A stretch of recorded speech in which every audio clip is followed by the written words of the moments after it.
Good morning, Philippines! Yan, kumusta kayong lahat?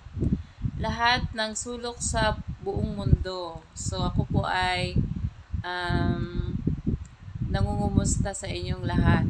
At sa mga dadaanan ng aking video ngayon, sana po ay um, ma ma-excite kayo, no? Kasi may isi-share ako sa inyo na isang napaka-importanting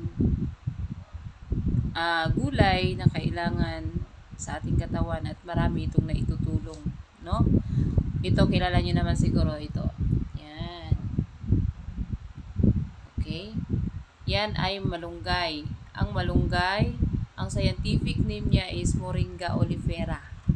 So, ang malunggay pala, nalalaman noon sa mga sinaunang pang mga ninuno natin, na ang malunggay ay nagbibigay ng sustansya o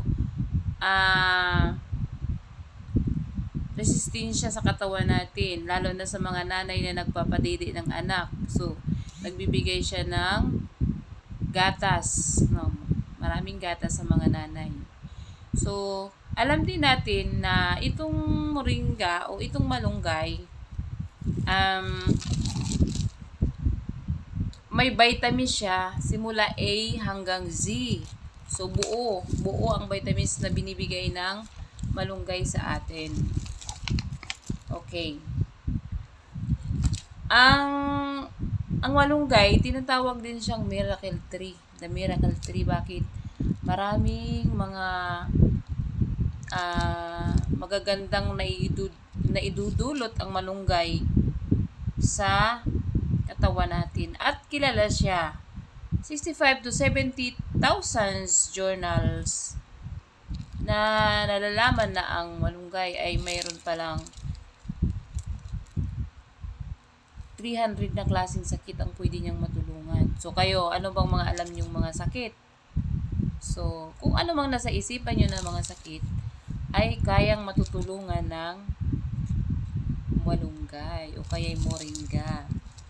So, ang medicinal qualities nito, detoxification. Nag-aalis ng mga lason sa katawan natin. No? Antibiotic. Antibiotic, alam nyo ba yon na pag once na masugat ka, grabe ang pagdurugo. Yun, ang katas lang ng malunggay, di ba? Pigain mo lang yan kung saan banda yung sugat, doon mo ipapatulo yung katas niya.